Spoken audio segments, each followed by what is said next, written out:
from Fort Worth, Texas. I'm on holiday in Texas, visiting family and friends, en route to Hawaii, which I'm quite looking forward to this time of the year.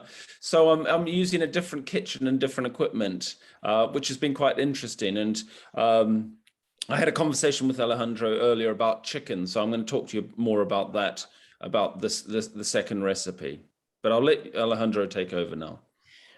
So folks, welcome. I think we've resolved all of our technological issues, screen sharing, et cetera, and we have our friend Aaron Bertelsen here with us today. We've got the second course of our three-course A Taste of Spring menu today, and it is creamed chicken and Joe's pesto. I made the creamed chicken last weekend in Key Biscayne at my mom's, and it was super delicious. We really liked it. We really enjoyed it. It's a really easy dish, so I think you guys will enjoy it. And the pesto is a nice little variation on the sort of general pesto that we're basil-based pesto that we're all accustomed to. You know, with pine nuts, there's so many people that have pine nut allergies. This one doesn't have pine nuts. And it's very, you know, as Aaron's been teaching us, it's a very flexible recipe. So that's great. I do want to point out, for those of you who haven't seen this last week or 2 weeks ago, Aaron's two books for Phaidon. The first is, his first one was the Great Dixter Cookbook, which is really super. And the second is Grow Fruits and Vegetables in Pots.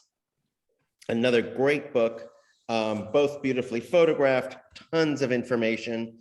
I highly recommend them both. So without further ado, we'll go to Aaron. Thank you. It's great to be here. It's great to be in Texas, different climate, and there's a very good supermarket here in Texas called Central Market, and they have everything you can ever imagine. It's acres of the best quality things, and the fruit. You know, there's 25 varieties of apples. It's that sort of a very nice high-end supermarket. So today we're going to do. The pesto is I'm going to do pumpkin seed, and I was tossed up between sunflower seed and pumpkin seed, but we're going to do pumpkin seed and rocket. So wild rocket pesto today.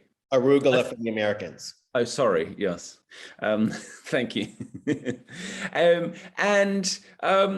just, you know, I talked last time I was on this, you know, the recipes, start off following them, but then, you know, divert and make them much more seasonal, make them, you know, have flavors that you want that are in season at this time of the year or whenever you're making the recipes. I think the pesto is a very good recipe. A lot of people in England have what they call pine nut mouth, where they get an allergy to these pine nuts. I think generally because they've been radiated. A lot of ours come from China, and they radiate them to bring them in so they don't have pest and disease, and then we eat them.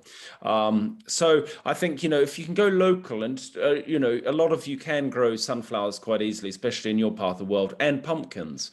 So maybe try and think more of local alternatives to pine nuts if they are a problem for you. But I'm just going to give you a little quick slideshow, and this is the moment of truth to see if we've done our job and sorted out the glitch. I'm going to share screen now. You can hold your breath for a second. Cross my fingers, all four. Share, and then there, and then Then I need to go to move it on to the right spot. Okay, we're going to go. So how does that look for you? Can you all see that all right? Yes. Okay, perfect. So last demonstration, we talked about sorrel soup. And for me, this is in my garden in Hampshire, and it's a pot of sorrel. And this would make, if I was at home now, you would be having sorrel pesto. It's in season now. It's a very good flavor. So what we talked about last time is, you know, think about what's in season at the time. We're about to start wild garlic. It'll be starting to show itself in the woods. So then I would start making the pesto with wild garlic. So just think about what's in season at the time and go from there.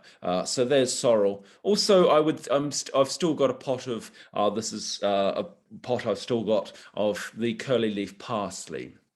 It goes through the winter very easily for us, and then it'll run to seed in about April, May. So that, and because of the cold snap, the sugar levels are much higher with the curly leaf parsley. So that would be a suggestion I would make this time of the year, would be to use a lot of that up, and especially when it starts to run to seed. It's a good moment to use that shoot to make pesto, because there's a lot of goodness in the stem. It's putting a lot of goodness up that's going to go into the seeds. So that's the moment to enjoy that. Oops, then I good. And there's sorrel again. And this is also another crop that is still growing in the garden. This is a mustard crop. Generally, I grow the mustards from the 4th of July. So after the 4th of July celebrations, that's the time to go out there and plant up your mustards and things like that. And that's because the life cycle of the flea beetle, which affects the leaves of rockets and mustards, has passed. So you'll get a good crop, and they won't eat all the leaves. Because I'm chemical free, they are really prone to getting in there and eating up any of the leaves.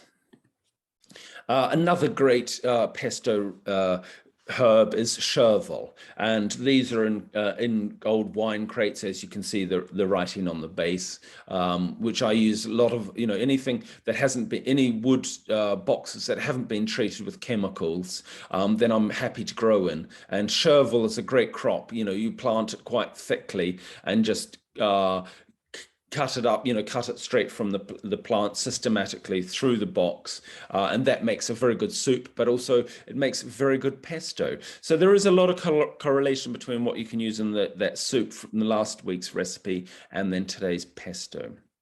Can I ask a question? Sorry, what? When you refer to wild garlic, are you referring to ramps? Yes, I am. I think that's your American term for them. It is right, isn't it, Alejandro? Ramps, wild garlic. You're on mute. Yeah, I think so. I'm not positive on that one.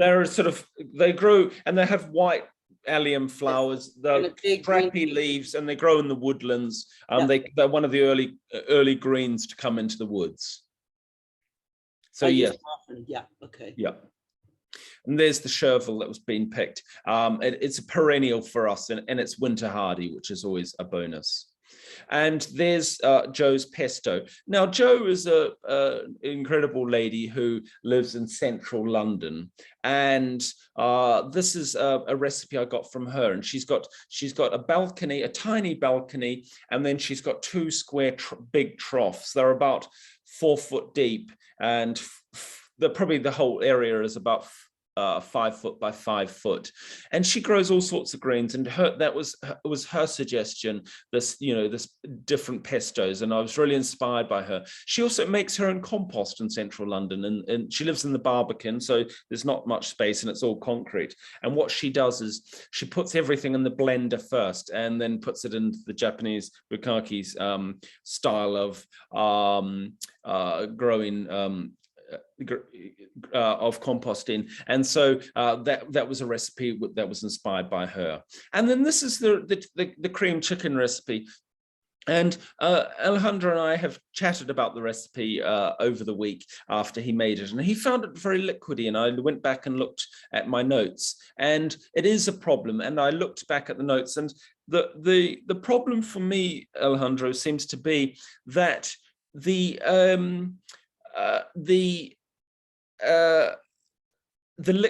amount of liquid in the style of chicken, it's like, and it's the same problem as we had when we're testing the tarts and things like the tomato tart for the recipe and the pear tart. A lot of depends how the chicken was produced. Is a lot of the chickens now have a lot of water in them. They're pumped up with a lot of liquids, so what happens is when you cook them, then the liquids do come out. So what I'm going to suggest, if you feel that it's quite liquidy, then what I would maybe suggest you do is fry them off first in a pan to try and get rid of some of that, fry the skin side and then the underside for a bit in the pan first to try and draw out that water, and a bit of salt on them will help do that, and then put them into the whatever dish you're going to cook them in the oven. So that would be my suggestion to get around that little problem of the liquid. And it is a problem. I mean, and the other thing is our cream is very different to your cream. Our double cream is much thicker. I think that was probably the biggest issue. Yeah, so maybe for the American audience, you cut down on the amount of cream. Right. So I think that's what we'll do today. Yeah, when we did it, we did heavy whipping cream just for the audience. Yeah. And Aaron, so it was in a regular like cast iron skillet that we did because it needs to go from the stove to the oven. Yeah. And so it has to be something that's oven proof. Yes. So you can't use something with like a plastic handle that's going to melt in the oven, etc. No. But could you pour off some of if you find it cooks for an hour, if at 45 minutes you realize, okay, this thing is not, turning custardy. Could you pour off some of it? Absolutely. Use it. You can use a base. I would probably use a baster and take out some of the liquids, right. or turn up the oven and put the fan on if you've got that facility, because the fan will draw up lots more of the liquid because it'll heat it up and it cooks differently. So just the other option is, if you after 40 minutes you think it's still much more liquidy than you'd want, then I would turn up the temperature, and if you've got the facility on your oven to stop to fan, then I would turn it to fan. Right. So that's convection oven, folks. Yeah. And the other thing is, I would guess it's almost impossible to overcook these because absolutely, it's chicken thighs, and they came out cooking at an hour for 400, which I thought was a lot. They were still absolutely delicious and incredibly tender. Yeah, well, I made them in last time I was actually here in Fort Worth 3 months ago. I did this recipe for some friends, and the pre-supper drinks went on a little longer than they maybe should have, and they certainly cooked a lot longer than they should have. But it was actually the intensity of flavor draws, you get a lot more out of it the longer you cook them. So I don't think it's something you can overcook easily without a cremation. So yeah, I mean, that is certainly something you could think about. Okay, we're going to stop sharing now, and I'm going to put it onto video. So there we are. So can you see me again? Yes. Yep. Yeah. Okay. We're going to move now to the. I'm in part of the kitchen. We're going to move to the rest of the kitchen, and we're going to first do the chicken recipe. What I've done is to save you having to watch me fry chicken. I've pre-fried the chicken because I think I can cut out some of the less interesting parts. So we're going to move the video to the kitchen, to the cooking part. I was here for a wedding last night, so. There's some of the flowers from the wedding. I think they're very beautiful. So we're now over. Now I'm just going to tilt it. How's that? Can you see the chopping board all right? Yes. Yep. Yeah. Okay, we'll do it. And folks, if you want, switch on the top right where it says view, switch to speaker view so that you see Aaron big and ourselves small. And we should mute ourselves, right? Well, if you don't, I mean, only if you've got a dog barking or whatever. I mean, if you need to chime in at any time, I mean, I don't mind. We are going to have time. What we're going to do is we're going to go through the recipes, and then we're going to have time at the end. The whole point is it's slightly in conversation. This is what Alejandra and I wanted, was that we can sort of open dialogue and talk about these things and about cooking and gardening at the end. So there will be time at the end if you've got some comments or views. Then it's always lovely to have that. So you can see, I've cooked off the chicken thighs, and there is a bit of juice in the bottom. So I might take that off now. I'll just find something to put the juice into. So now, and I suppose it was quite a good idea to cook off earlier, because this has given me a chance to let them sit and then to be able to take off the excess juice. So there is a bit of the oil and butter juice that I'm just going to take it off, because there's enough flavor already in the pan. I've left a little bit in there.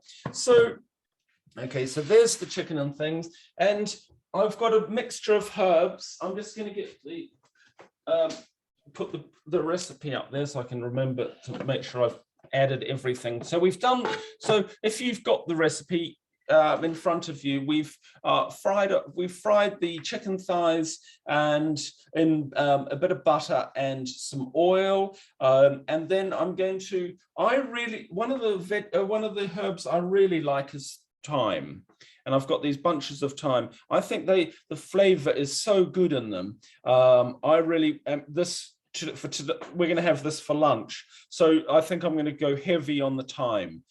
That's going to be sort of the dominant flavor for today's recipe. So I'm going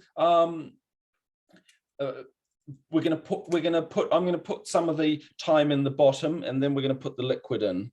So I'm just going to break some of them. I just snap them off naturally. You could cut them, but I think pulling them off with your hands, you're just then getting the good young shoots and leaves that are going to be the most flavorsome and easier to digest than the woody stems. I mean, the great thing about using these Mediterranean oily herbs is, the flavor is so intense, and you really feel it on your hands as you're going. Okay, so we've put some of that in. Now we're going to have, so I've got this heavy whipping cream. Is that what you used, Alejandro? Yeah, that's what I used. Yeah. So we're going to use 300 ml. So I'm going to, on Alejandro's advice, I'm going to cut it down today to, so they want 300. I'm going to cut it down to 200 because I'd rather have that than lose some of the wine. So it's a good thought. So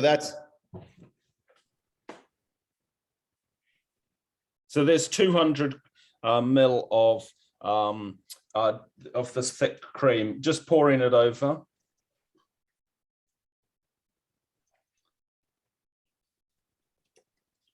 And then the wine, and this is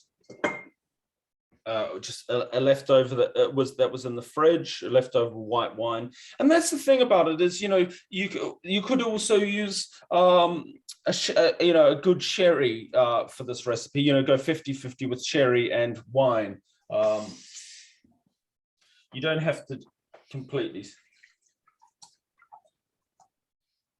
And folks, the recipes have the measurements in cups as well. Oh yeah. Sorry. I Googled 200 ml is basically a cup. Yeah. Yeah. So then I put the wine in, and then we've got some cilantro, that's what you call it. So I'm going to just put some of that as the greens, and a little of the rocket that we'll use later for the pesto. So we've got these bunches. I'm just going to put some of the, and this recipe was invented by a summer's day, enjoying with my friend Elizabeth Metcalf, and I were just enjoying the garden and having fun out there in the sun. And then we needed food, so we had some wine opened, and I had chicken, and I had all this. So I just made this recipe up and bunged it in the oven. Then we went back out into the garden. So it's very easy, and some salt and pepper. Salt, some pepper. And then I'm just going to put a bit more thyme on the top.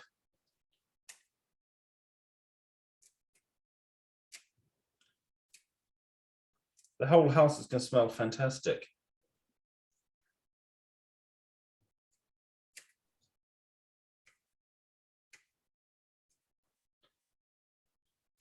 Okay. Oops, there's a stem going on. Okay, and now I'm going to put this into the oven. So I'll just tilt the computer up so you can have a look how it looks. Can you see that all right? How does that, you saw that? Great. So that's now ready to go into the oven. So you can see the levels of everything.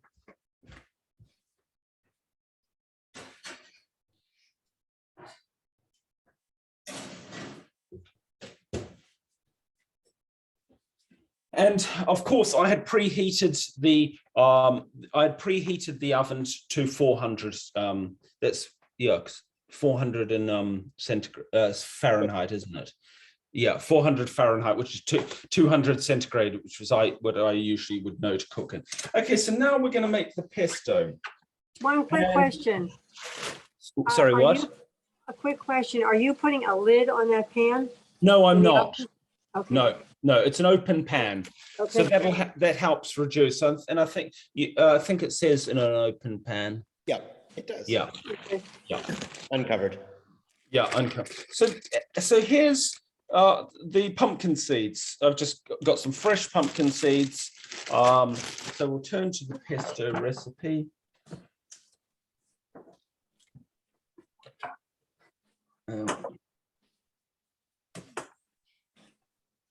Open the book like that. Okay, so the recipe calls for 2 to 3 cups of fresh greens. So I've said earlier I'm going to use rocket. So there's the rocket. The food processor I've got here is a smaller one than I would have at home. So I'm going to do this in 2 batches. Because I think it'll be easier to deal with. So, and what I'm going to do is I'm just going to slightly cut through some of the leaves, the rocket leaves, just so it makes it a bit more easy for the blender to do the work, because it's Aaron, a smaller blender. can you change your Oh, sorry, yeah, so sorry. we can see you? Thank you. See me cut my fingers off. Okay, so we've got the greens there. They're going to go in, and then the pumpkin seeds. So the pumpkin seeds, it says 2 ounces, which is 50 grams. So we'll do that. A little bit more. They feel really good and oily. So they're good quality pumpkin seeds. I've put some in my hand so you can see. The feel of them is very oily, so they're not dry and old. That's the great thing about the supermarket. The produce is so good. And then we're just going to put it into the bowl of the food processor, and I'm just going to gently turn it on. Oh.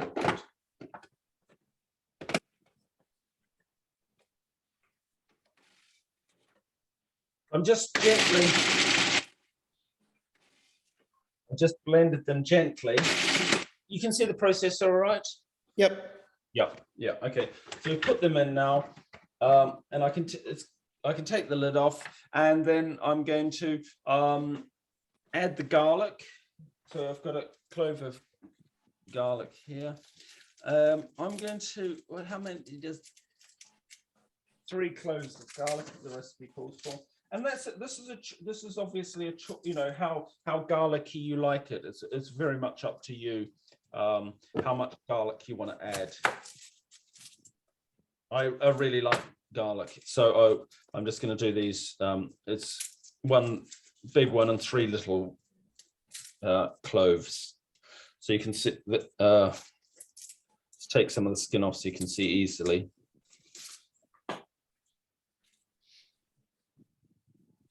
So there's the garlic. That's the sort of quantity I'm going to use today. Well, I should actually cut it down because I've cut everything else down. So I'll do this one for now. Otherwise, it will be exceptionally garlicky. Just take the skin off. Hey, Aaron, when we finish up, Yeah. we have a few questions in the chat. Oh, good. Yeah, I'm gonna. I know I'm a bit slow, but we will get there, and we'll open up to questions. So let's pour in that in the top.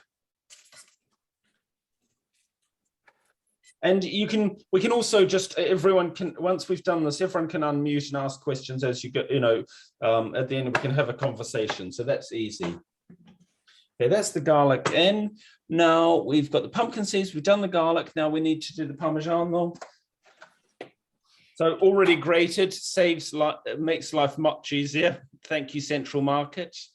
And that can go in the top. And folks, if you buy grated Parmesan like that, it freezes pretty darn well. Yeah. So that's a good little tip. Just have it in your freezer already grated, and you can just use it for anything, whether it's this or just over spaghetti. And also, the pesto does keep very well in a jar. What the key to keeping it is to make sure you've got olive oil on the top, and then just keep it in the fridge, and that will keep it airtight. So we've done that. We've done the Parmigiano. We've done So we've done food prisoners and a few more times. Yeah. So we just give it a little more. Just blend all that in, and then take the lid off, and then use a spatula. I've got one over here. And just the problem, the process is everything runs up the sides. So just using a spatula, knocking it down again, so it all blends in evenly. It smells so good, the rocket.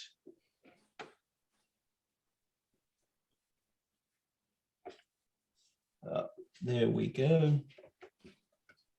And then we get 120 ml of olive oil. So, and I'm going to halve that because I've halved everything else in the recipe. So we've got some extra virgin olive oil, and I'm just going to use 60 ml of that. So it's not that much.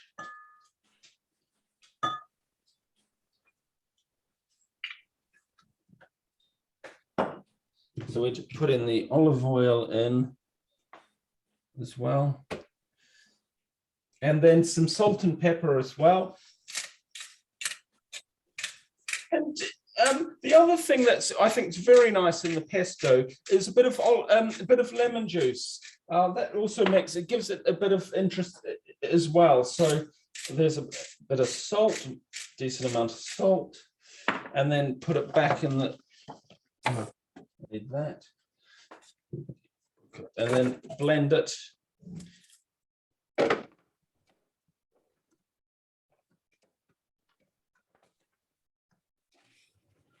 Just mix it in.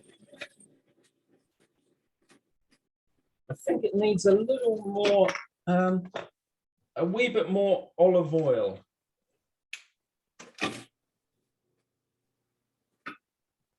Okay, that's plenty. And then I'm just going to use the spatula again, because it's of course all jumped up onto the side, but the consistency is looking really good. And it smells so good. Shame computers haven't worked out scent yet. So you could be smelling it as we go. And I can smell the chickens. I can smell the thyme in the chicken now starting to do its thing.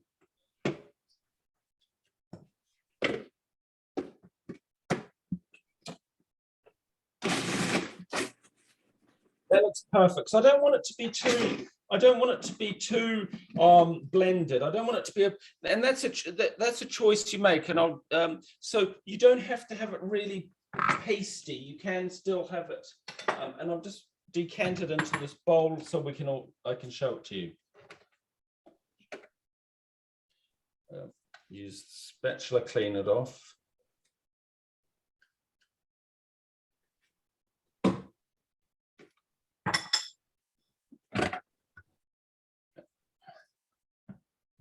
And then I'll show you the end result.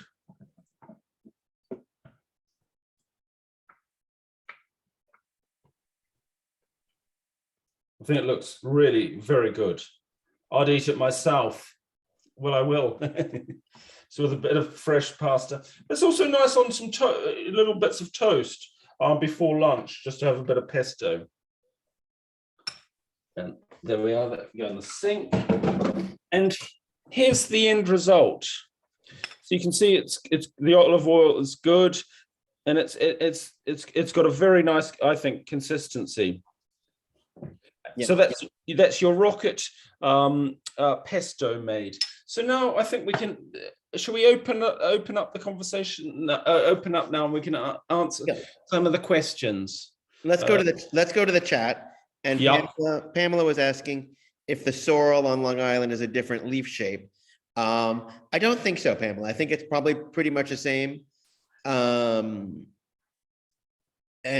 from what we saw, the Aarons in the pot might just be very young ones, and they might sort of, as they mature, they're a little crisper and wrinklier, as I recall. Yeah, so they get to, I mean, they can get to sort of this height and quite,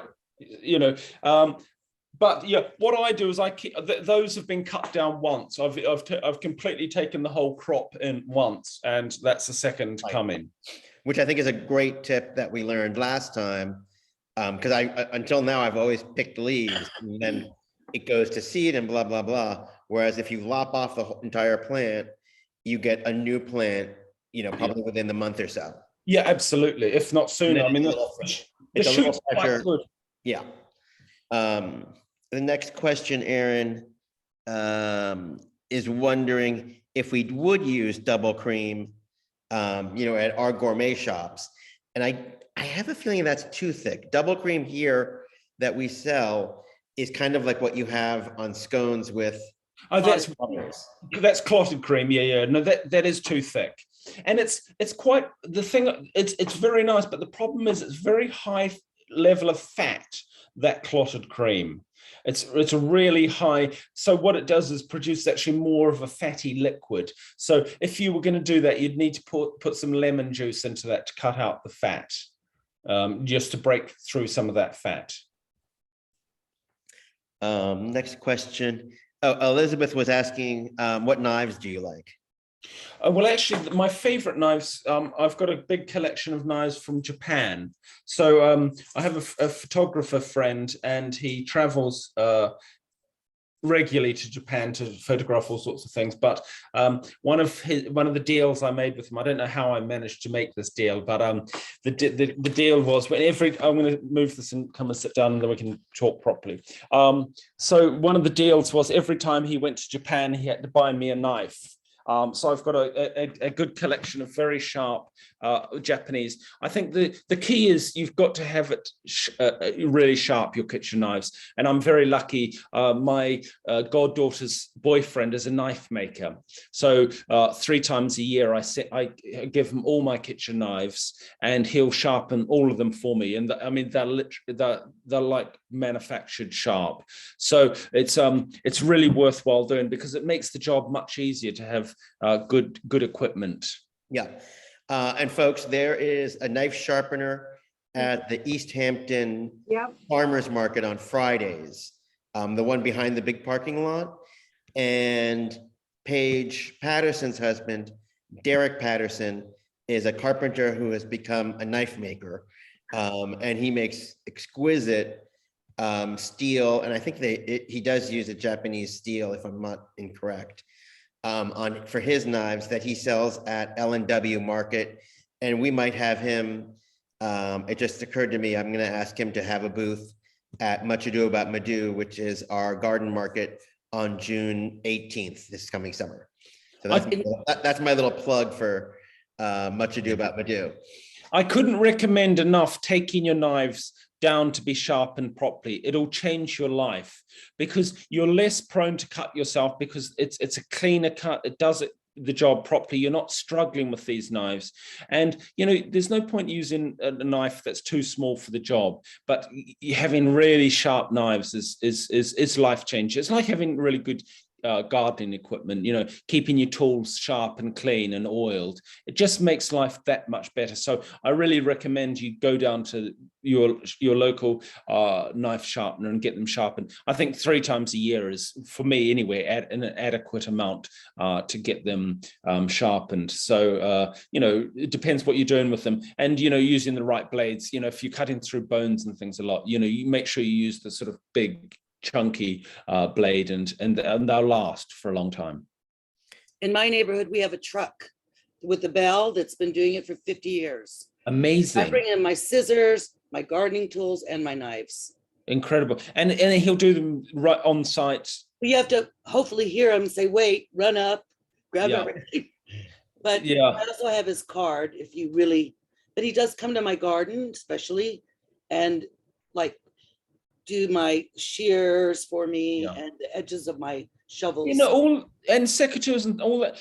I mean, there is, if they're sharp, life is made much easier. If you're out there cutting hedges, it'll cut cleanly. It's less work actually for you, because it's just one cut, and it's, it's cleaner, it's easier. So it's really worth investing. And now's the time if you can get someone over to get everything done now, I mean, your gardening tools, then you'll be ready for the year ahead. So it's a great thing to know. There's so many people that can sharpen knives.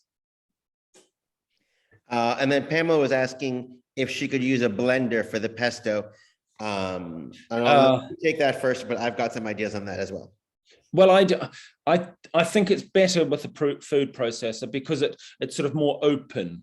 I think it could, if that's all you've got, it'll be more. I think it'll be more of a sort of finer.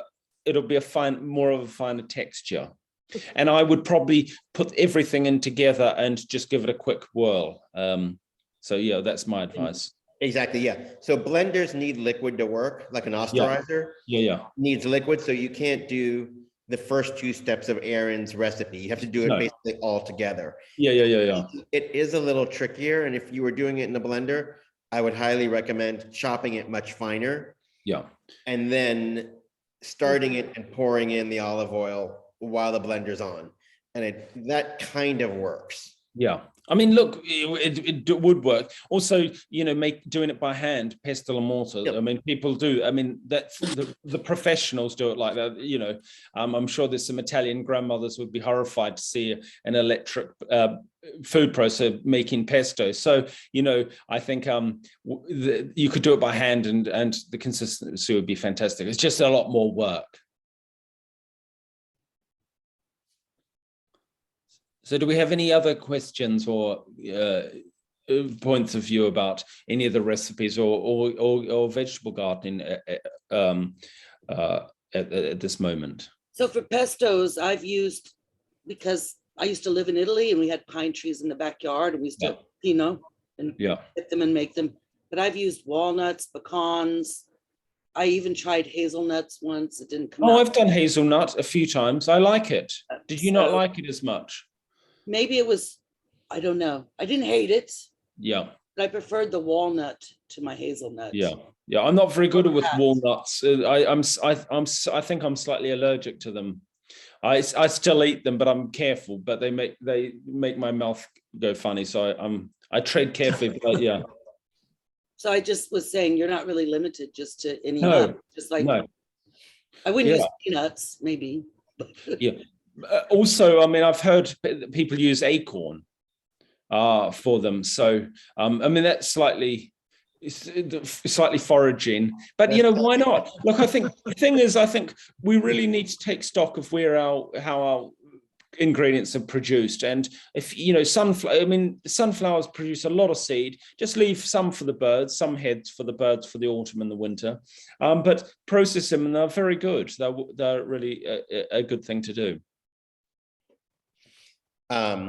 Also, in terms of the pesto, a lot of that you can start sowing now in our climate. Surprisingly, like thyme is really pretty darn easy to grow. It sprouts easily. So I just, I have a seed tray. A lot of you have seen them. And I just do a row of thyme and then plant, it pops up quickly. put it into little individual pots and then plant it out, when the weather gets warm in June. I have some thyme plants that are like 10 years old. Yeah. They're very Yeah. hard. They'll come through the winter. Same with parsley.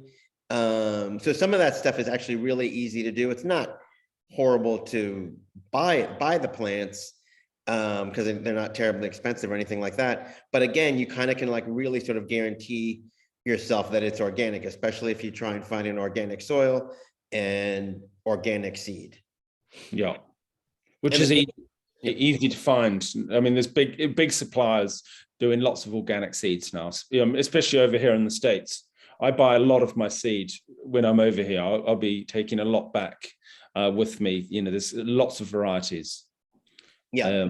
Aaron likes Johnny's seeds. And Baker Creek is, yeah. I've just got the catalog, came in the post between trips. So I've got some seeds coming from them. The question is, someone's just asked, do I fertilize herbs? Generally, you don't need to, especially things like the thymes, because the whole point of these Mediterranean oily herbs is they should be grown quite hard to get that intense flavor. I suspect that the thyme we used today was grown locally because it's obviously been in a very hot, dry condition. It hasn't been grown in a hydroponic system because the oils were really, really strong. I mean, my hands are soft just from touching the thyme, and they smell extraordinary. I mean, the garlic has become a bit dominant on my hands, but that you can still smell the thyme. And if you are, pots are a great idea for something like thyme, because as Aaron says, you can really control it vis-a-vis, the soil and the drainage and all of that. But if you are doing it, you want to keep it over the winters, grows great. Yeah. And you just need to put it in a pot that's going to survive the winter out here. So it needs to be concrete, plastic. If it's plastic, we would, love it if you use Pinoy Newman pots, which are so beautiful. And if it's terracotta, you just need to make sure it's a really thick terracotta, like the Siebert and Rice ones. But they would also grow. Thyme does also grow, do fine on a very, I can see the lady, I don't know who she is, one with the barbecue in the background. She's got an amazing window. Yes, she's got an amazing window for growing on. So there must be an amazing amount of light coming through that window. So if you've got a little table in front of the window, then there's lots that you can overwinter. And that would do absolutely fine. And if you get some really good periods of heat, then you can take the pot out, some of those nice days where it's not freezing at night, you can leave the pots out for a couple of days, and they do much better for that anyway. Aaron, it's interesting that you're using so many different greens with your pesto. I've always been a basil person, and that's it. And then we went to Cinque Terre and learned how to really enjoy pesto by adding the cup of cooking water to the pot before I added it. And that was such a trick that completely changed me making pesto all the time. I have it in the refrigerator all the time now. Yeah. So it's fun to know that you could use sorrel and you could use parsley, and I had no idea. Like we've done a wild rocket one today. Yes. Whatever you've got, there's things that are still, well, for us in our climate, I don't know, Alejandro would be in a better answer this, but there are still some green leaves, and there's also some, your ramps will be starting to go. When will they come through for you? Like now. So, you can start using those, and it just, pesto is such a great thing for us, an easy meal. It's I think it's good to try different things, and things have seasons. There's different seasons at different times of the year. So it's good to change it up a bit. And also, the pine nuts are a slight problem in England, and a lot of people have turned away from using them because of being radiated from China. It's not really something I want in my body personally, but So it's something, to really think about. And it's the same here. It's very hard to find. I think you can find sometimes pine nuts labeled from Spain. I don't necessarily know how much better that is, but I really do shy away from the Chinese ones as well. Can you get pine nuts from California? Do they grow in California in those sort of climates? I would assume they do, but I don't know if they bother with the expense of, harvesting them. Yeah. I mean, I use walnuts. Italy. Sorry, what nuts? Walnuts. I Yeah, love them. exactly. I have a slight allergy to walnuts. That's why I wouldn't. But I really like. I mean, I love hazelnut. Something like a hazelnut. I would blend first because it's such a solid thing. I would do that before the others. So because it's a lot more intense. Whereas these pumpkin seeds we use today were so oily and fresh that they blended easily in the little kitchen blender. So yeah. Yeah. But you can find good quality pine nuts. They're just the price of gold. Yeah. But that's the other thing. Literally like $20 for like a little bag if you go to Sahadi's or have an Italian butcher. Yeah. But this is why I started using other alternatives, was that for really good pine nuts, because I lived in Italy, it wasn't so precious. And here it's precious. Yeah. Like $20 for a cup. Yeah. Great.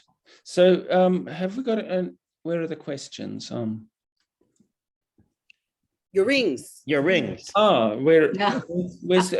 the question? Oh, I need to go to chat. Okay, sorry. I'll just okay, what's the question? The last one, your rings. What was okay, so I've got today I've got 3 on, and one is from Rajasthan. This one is a shekel from Israel, 75 BC. So it's the first shekel, the Roman judo shekel, and then this is just 3 small diamonds. I'm a middle child of 3 children, and the biggest diamond in this ring is the middle child, and I'm the middle child, and you know what they say about middle children. So I like this ring because the biggest diamond in the ring is the middle child. So yeah, that's I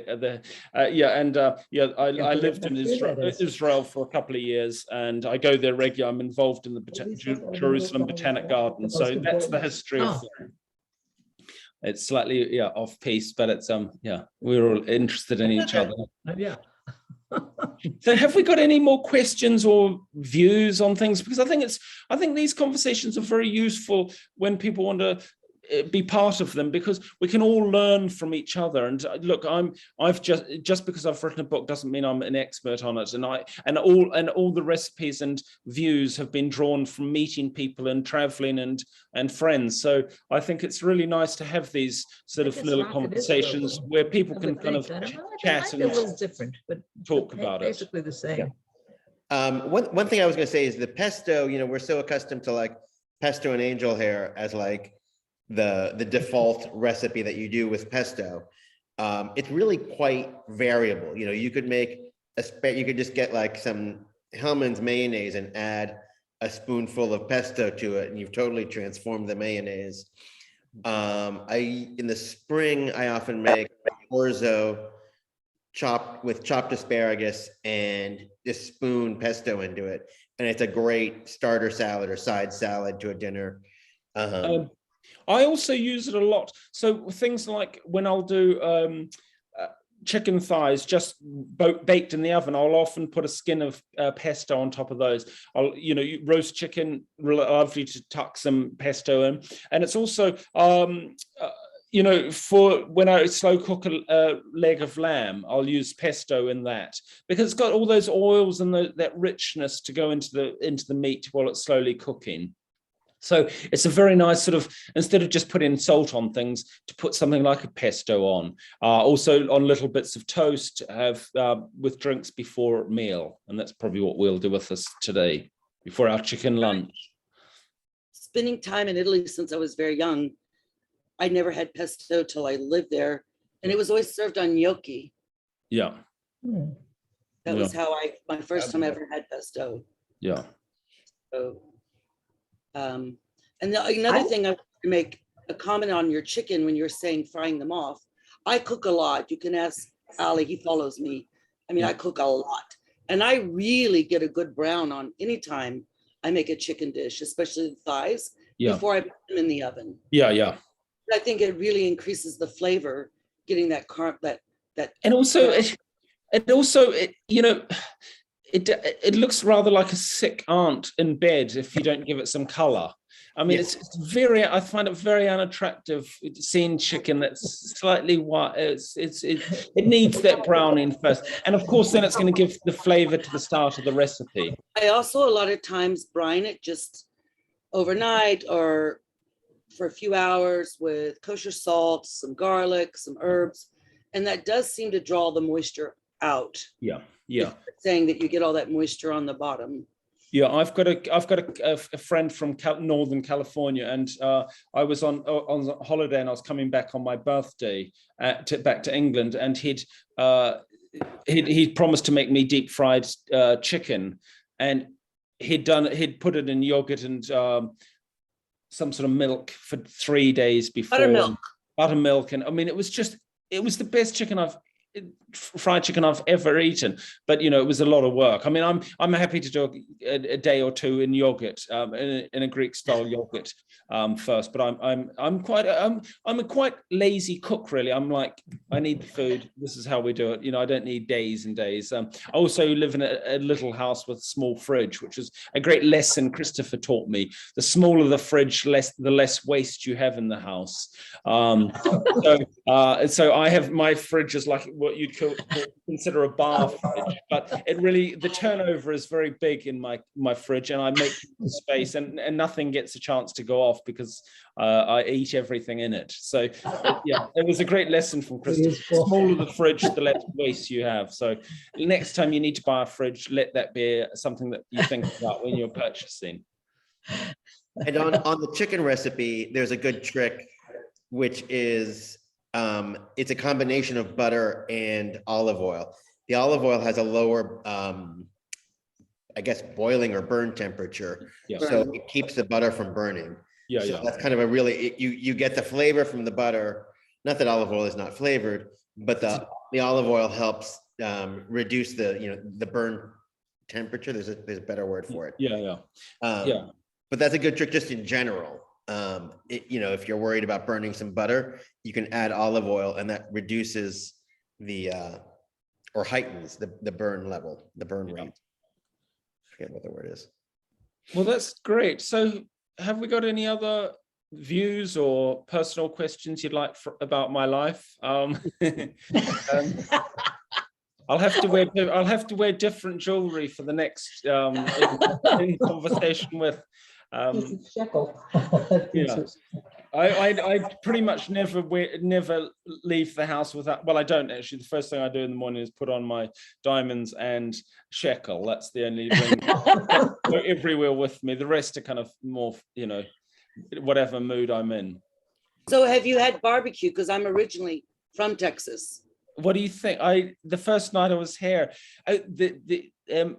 something that's quite local to Americans that they have this meal before the day before the wedding for family and rehearsal dinner. That's it, and they did brisket. I think they were horrified by the amount I ate. I had none of the salads. I mean, I can eat all the greens in the world when I'm back in England, but I was just having. I don't want bread. I can have that at home. I just had plates of this amazing brisket. I FedEx it up from the salt. I'm from Austin, so the Salt Lake FedEx is up to me. And once a year, I get brisket ribs, sausage, the sauce. Amazing. I do a huge feast. Yeah, no, I'm a fanatical barbecue eater, and no sides, just but meat. And the other thing that they do is they sell it by weight, and a pound of barbecue doesn't seem like a lot. I mean, I can eat that quite quickly, but yeah, it's great fun. So yes, I've certainly had lots of brisket since I've been. And you should have Mexican. Yeah. Well, the bride last night was Mexican, and they certainly know how to dance and have a good time. They have it was fun. A great wedding. Well, thank you, everyone. Thank you. Aaron, it's been wonderful. I love your sessions. I'm really enjoying them. Thank you, Alejandro. Oh, Yeah, our well, pleasure. We're he's the one to delighted. thank. He made me do it. I didn't even want to do that. No, I think, look, and I think the thing I think, what I really love about it is it's that we have this time at the end for conversation, and that we all can learn from each other. You know, I find I don't want this one-sided, you know, I'll tell you how to do it. What I want is, it's what's really nice is Alejandro last weekend made the chicken, and we talked about, you know, how it worked for him, and that's it's you know, we can all learn from each other. It should be an open forum that everyone can learn, and it's I think it's been a really good model for doing these, because it was the first time I've done it where it's in conversation, and I get as much out of it as I'm sure you do, because I learn, and I love learning, and I love other people's point of views and experiences. So I think, so I also want to thank Alejandro. I mean, I've still got another one, so I shouldn't be too nice to him yet. No, don't be too nice yet. But you know, I really enjoy it. It's been a true pleasure, and I sincerely say that. It's something I look forward to doing. So thank you very, very much. What is the next class about? I can't remember. Rhubarb. You should, what you should do between now and the next class, you don't like rhubarb? Okay, well, follow the rhubarb gin recipe, and let's talk next time. Maybe rhubarb and gin, yes. Yeah, but well, no. have a look at the recipe, and I think it's extra. The rhubarb gin that we're going to make is just fantastic. I do And like really, it. it's really good. And I think the rhubarb, and it's like people who don't like beetroot. I mean, it's all about how it's done and how it's used. And someone's just commented rhubarb full. Well, you use the rhubarb that's been in the gin for the full, but I'm not going to give too much away, otherwise you're getting too much for value for money. You're getting 2 weeks for the price of one, so I don't want to spoil it. And also you've got to have something in life to look forward to. If we give it all to you in 1 week, it'll be rather dull. So thank you all very much. Enjoy the rest of your day, and hope to see you in 2 weeks, and I'll be back in England for the next one, for the gin one. So thank you very much, and goodbye. Safe travel. Thank you very much, Aaron. Goodbye. Bye. Thanks Bye-bye. for making it so easy. Oh, good. It's a pleasure. Thank you. Thank you. Thank you.